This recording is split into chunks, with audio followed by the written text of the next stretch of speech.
Hello students, today we are starting new lesson. The lesson is a poem, When I Set Out for Leoncy, and the poet is Thomas Hardy. लियोनसी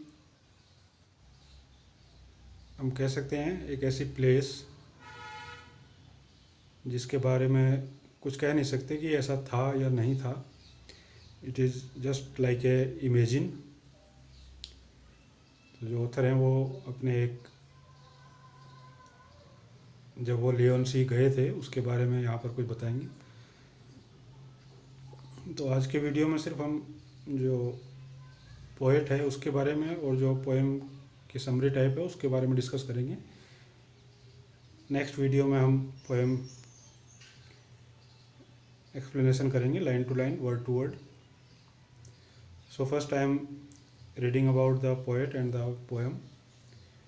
as a young apprentice architect, British poet and novelist Thomas Hardy once visited a parish to supervise the restoration of a church.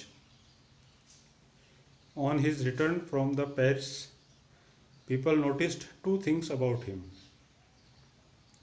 a new glow in his eyes and a crumpled piece of paper sticking out of his coat pocket.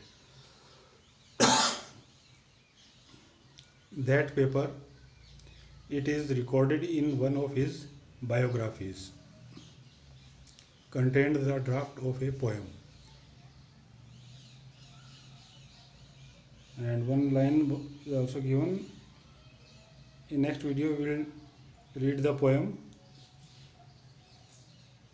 and the poem inspired by a visit to a place which the poet called Leoncy. तो poet के बारे में, जब ये एक young अप्रेंटिसी architect थे. अप्रेंटिसी means जो practice करते हैं, आर्किटेक्ट की प्रैक्टिस कर रहे थे जब जवान थे. ब्रिटिश पोएट और नोवेलिस्ट, पोएट भी थे, नोवेल भी लिखते थे, थॉमस हार्डी. जब इनको एक बार एक काम दिया गया विज़िट करने के लिए, विज़िट में इनको रिस्टोरेशन ऑफ ए चर्च, मतलब जो उसको उसकी मरम्मत टाइप का या उसकी देख रेख करने के लिए उनको एक चर्च में भेजा गया. On his return from the Paris, और जब वे वापस लौटे थे, people notice two things about him, तो लोगों ने दो चीज़ें उनके बारे में नोटिस की. First one is a new glow in his eyes, एक तो उनकी आंखों में एक अलग चमक थी उसके बाद से. Second one is a crumpled piece of paper sticking out of his coat pocket.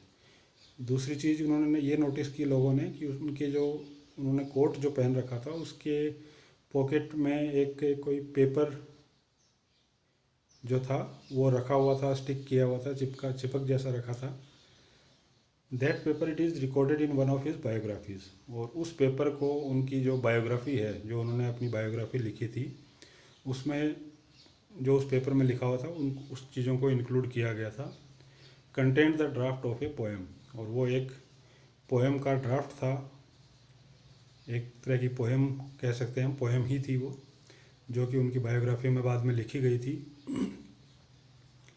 तो ऐसा ही हम पोएम में भी रीड करेंगे कि हमें क्या क्या देखने को मिलेगा. तो आज के वीडियो में स्टूडेंट्स इतना ही. Okay, thank you. Next video में हम पोएम डिस्कस करेंगे.